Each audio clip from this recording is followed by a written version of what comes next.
Offer সম্ভাবনাময় নোয়াখালী কোম্পানিগঞ্জ উপজেলায় মুসাফুর closure হতে পারে আরেক বিনোদন কেন্দ্র। নোয়াখালীর কোম্পানিগঞ্জ উপজেলায় মুসাফুর ইউনিয়নে অবস্থিত মুসাফুর ক্লোজারটি উপজেলার মুসাফুর ইউনিয়নের উপর দিয়ে বয়ে যাওয়া ছোট ফেনী নদী নামে পরিচিত। নোয়াখালী কোম্পানিগঞ্জ উপজেলায় দক্ষিণ সীমানায় বঙ্গোপসাগরের একেবারে কোল ঘেঁষে মুসাফুর ক্লোজার ও ছোট ফেনী নদীর অবস্থান। সাগরে যখন জোয়ারের পানি উতলে ওঠে তখন অনন্য এক সৌন্দর্য বিকশিত হয় মুসাফুরে। প্রায় 5 কিলোমিটার দৈর্ঘ্য এবং 3 কিলোমিটার প্রস্থের সমুদ্র সৈকতের যে কোনো জায়গায় দাঁড়িয়ে সূর্যোদয় ও সূর্যাস্ত দেখার সুযোগ রয়েছে। একটু দাঁড়ালেই হারিয়ে যাবেন ঢেউয়ের তালে তালে দুলতে থাকা জেলে নৌকার বহর, সাগরে জেলেদের মাছ ধরার দৃশ্যের মাঝে। এখানে সবুজ প্রকৃতি, বন্যপ্রাণী, পাখির ঝাঁক, ফরেস্ট বাগান, জেলেদের উচ্ছ্বাস আর সাগরের বিস্তীর্ণ জলরাশি মিলে এক সৌন্দর্যের জগৎ সৃষ্টি হয়েছে। প্রকৃতির এই অপরূপ সৌন্দর্য ক্লোজার পর্যটন সম্ভাবনায় ধার খুলে দিতে পারে। বর্তমানে এখানে নোয়াখালী ও পার্শ্ববর্তী ফেনী জেলায় হাজার হাজার প্রকৃতি প্রেমীদের উপচে পড়া ভিড় দেখা যায়। সকাল হলেই বিভিন্ন স্থান থেকে দর্শনার্থীরা motorcycle, CNG, private car, microbus নিয়ে চলে আসে মুসাফুরে। বিভিন্ন স্কুল ও বিদ্যালয়গুলোর শিক্ষার্থীরা বনভোজনের জন্য বাদ্যযন্ত্র নিয়ে আসে। নবদম্পতিরা নদীর পাড়ে ও ফরেস্ট বাগানে প্রাকৃতিক সৌন্দর্যে হারিয়ে যাওয়ার জন্য এখানে ঘুরতে আসে। ইতোমধ্যে মুসাফুর ক্লোজারটি পর্যটন কেন্দ্র করার জন্য উপজেলা বন বিভাগ কর্মকর্তা 2015 সালে প্রধান বন সংরক্ষক বরাবর প্রস্তাবনা পাঠানো হয়েছে।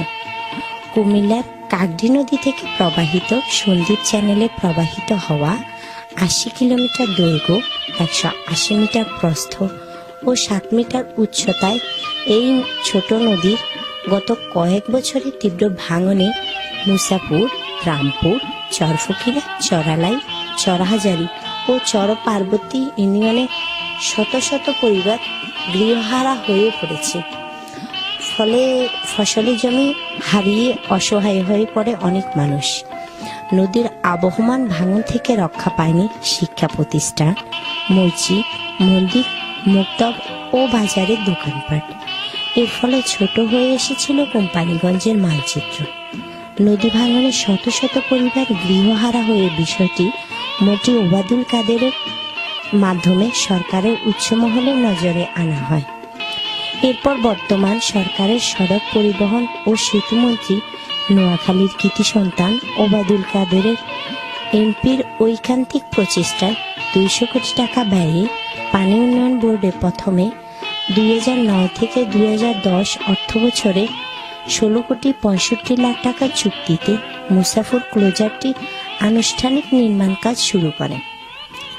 পরবর্তীতে 2012 থেকে 2013 অর্থ বছরে বাংলাদেশ সেনাবাহিনীর তত্ত্বাবধানে 49 কোটি 48 লক্ষ টাকা ব্যয়ে দ্বিতীয় দফায় ক্লোজারের কাজ শুরু করে। ওই সময় ক্রসিং পয়েন্টে একটি জাহাজ ডুবানো হয়।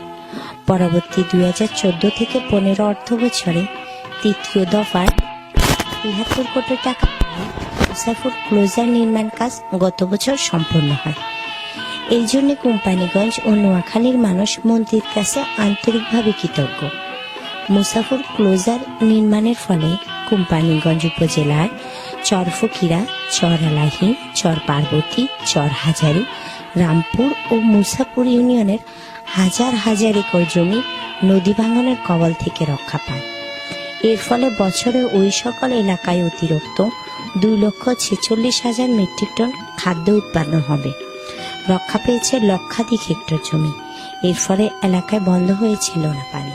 মৎস্য চাষ ব্যাপক হারে বেড়ে গেছে। যেভাবে যাবেন, নোয়াখালী জেলা শহর থেকে প্রায় 50 কিলোমিটার পূর্ব দক্ষিণে মুসাফুর ক্লোজার, মাইজদি ডিসি রোড ও সোনাপুর 0 পয়েন্ট থেকে সিএনজি, মাইক্রোবাস যোগে প্রথমে কোম্পানিগঞ্জ উপজেলার বসুরহাট বাজারে যেতে হবে। বসুরহাট 0 পয়েন্ট থেকে 17 কিলোমিটার দক্ষিণ পূর্ব দিকে অবস্থিত মুসাফুর ক্লোজার জেলা সদর থেকে মুসাফর পর্যন্ত যেতে প্রতিজন 140 টাকা থেকে 150 টাকা ভাড়া। এই পর্যটক কেন্দ্র যাতায়াত করতে কোনো বাস সার্ভিস না থাকায় স্থানীয় সিএনজি চলিত অটোরিকশা শ্রমিকদের কাছে জিম্মি হয়ে পড়েছেন ভ্রমণ পিপাসুরা। বিচ্ছিন্ন এই মুসাফর ক্লোজারে পান কেন্দ্র থেকে ট্রলারে দক্ষিণে যাওয়ার সময় দেখা যায় বন বিভাগের ফরেস্ট বাগানটি দাঁড়িয়ে আছে। বাড়তি এক প্রাকৃতিক সৌন্দর্যে শোভাবর্ধন করে পর্যটক কেন্দ্র সৃষ্টির আশ্রয়। চারপাশে মাথা উঁচু করে দাঁড়িয়ে আছে বিভিন্ন রকমের বনজ গাছ। এখানে আসলে বিভিন্ন প্রজাতির পাখির কোলাহল, বিশাল সমুদ্র সৈকত, সূর্যোদয় ও সূর্যাস্ত সহ নানা মনোরম দৃশ্য উপভোগ করা যায়। পর্যটক ও প্রকৃতিপ্রেমীরা ইচ্ছা করলেই এই চরে এসে ঘুরে যেতে পারেন। হাঁটতে হাঁটতে একটু ভিতরে প্রবেশ করলেই মনে হবে এ যেন আর একটি ভুবন। বনের ভিতরে প্রাকৃতিকভাবে সৃষ্টি একখণ্ড শীতল ছায়া বিশিষ্ট মাঠ। ইচ্ছে করলেই এখানে একটু জিরিয়ে নেওয়া যায়। পাশে রয়েছে বিশাল সমুদ্র সৈকত। পর্যটক ও প্রকৃতিপ্রেমীরা ইচ্ছা করলেই এই মুসাফর ক্লোজারে এসে ভ্রমণ উপভোগ করতে পারেন। দেশে বিদেশে ভ্রমণ পিপাসুর তৃষ্ণা মেটাতে মুসাফর ক্লোজার একটি মনোরম অবকাশ কেন্দ্র। নোয়াখালীবাসী বিনোদনের উল্লেখযোগ্য কোনো জায়গা নেই। মুসাফর ক্লোজারটি যদি পর্যটন এলাকা হিসেবে গড়ে তোলা হয় তাহলে কক্সবাজারের ন্যায় মুসাফর ক্লোজারটিও হয়ে উঠতে পারে একটি অফার সম্ভাবনাময় পর্যটক কেন্দ্র। এখান থেকে সরকার কোটি কোটি টাকা বছরের রাজস্ব আয় করার সম্ভাবনাও রয়েছে। কোম্পানীগঞ্জ উপজেলার পরিষদ চেয়ারম্যান মিজানুর রহমান বাদল মুসাফর ক্লোজারকে নোয়াখালীর পর্যটক কেন্দ্র হিসাবে গড়ে তোলার জন্য সংশ্লিষ্ট কর্তৃপক্ষের নিকট জোর দাবি জানান।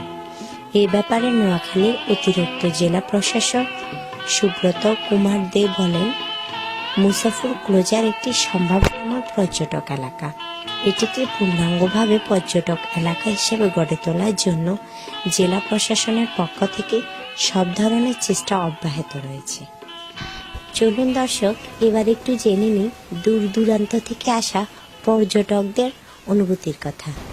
আমরা যে স্থানে দাঁড়িয়ে আছি এটি নোয়াখালীর একটি ঐতিহ্যবাহী স্থান মুসাফর ক্লোজার। অত্র এলাকার মেঘনা নদীতে কোল ঘেঁষে এই মুসাফর ক্লোজার নির্মাণ করা হয়। এই জন্য যখন এই এলাকার সাধারণ মানুষের জীবনযাত্রার মান এই নদী ভাঙনে বিলীন হয়ে যাচ্ছে, ঠিক তখনই বর্তমান সরকার অত্র এই মুসাফর ক্লোজারটি নির্মাণের জন্য উদ্যোগ নেয়। এই মুসাফর ক্লোজার বর্তমানে শুধু ভানবাসী মানুষের জন্য একটি আশ্রয়স্থল নয়, এটি বর্তমানে নোয়াখালীতে একটি ঐতিহ্যবাহী স্থান হিসেবে রূপান্তরিত করেছে। বর্তমানে আপনারা জানেন নোয়াখালীর যেই সব ঐতিহ্যবাহী স্থান রয়েছে তার মধ্যে উল্লেখযোগ্য নিঝুম দ্বীপ, ঠিক এরপরেই নোয়াখালীর মধ্যে দ্বিতীয়তম সমুদ্র সৈকত হিসেবে স্থান করে নিয়েছে এই মুসাফর ক্লোজার। আর বিশেষ করে ধন্যবাদ জানাই এসবিটিভিকে, তারা এত সুন্দর একটি প্রামাণ্য অনুষ্ঠান আয়োজন করার জন্য, বিশেষ করে কোম্পানীগঞ্জকে তুলে ধরার জন্য। আমি চট্টগ্রাম থেকে আসছি, এখানে ঘোরার জন্যই আসছি মুসাফর ক্লোজে। এখানে নোয়াখালীতে ঘোরার মতো জায়গা নেই, বাট এখানে ভালো, তাই এখানে আসা হচ্ছে। নিরাপত্তাও ভালো, তাই এখানে ঘোরার জন্য আসা। আমরা এখানে ঘুরতে আসলাম, এটা একটা আকর্ষণীয় জায়গা, এটা আমাদের পছন্দ হয়েছে, এটা খুব মজা, আমেজিং। এখানে আমরা খুব মজা পাচ্ছি। এমন একটা কাছে আনন্দ উপভোগ করার জন্য আমাদের আল্লাহ তাআলা আমাদের এমন একটা সৌন্দর্য স্থান দিছে, যেটা এখানে অনেক দূর দূরান্ত অঞ্চল থেকে মানুষ এসে এখানে তাদের মন স্থির করে। আর আমরা অনেক দূর থেকে এসেছি, আমরা ফেনী থেকে এসেছি। জানি না, তাই আমরা মুসাফর ক্লোজারে ঘুরতে এসেছি। মুসাফর সিভিক্সে আসতে খুব ভালো লাগছে এবং খুব আনন্দ লাগছে, আবার সামনে আবার আসবো। আমি সোনাইমুড়ি থেকে আসছি। এখানে মুসাপুর যে স্পটটা খুবই ভালো লাগছে। ভবিষ্যতে আমি আশা করি আমাদের বর্তমান সরকারকে যেন আরো এখানে একটা মুসাপুরকে একটা আন্তর্জাতিক মানের টুরিস্ট পয়েন্ট করে সেই অনুরোধ করছি। নিরাপত্তার ব্যাপারে কোনো ঘাটতি দেখি না। এখানে অনেক পুলিশ এসেছে বা তারা যথেষ্ট সহযোগিতা করছে। একটু আগে আমার সাথে একজন এসআইর সাথে কথা হয়েছে, উনি সার্বক্ষণিক টহল অবস্থায় আছে। আশা করি এখানে কোনো বখাটে কোনো উদ্যোগ নাই ইনশাল্লাহ। এই হিসাবে অনেক ধন্যবাদ। স্থানীয় জনগণ বা যারা এখানে আছে বসবাস করে তারা অত্যন্ত আমাদেরকে সহযোগিতা করেছে।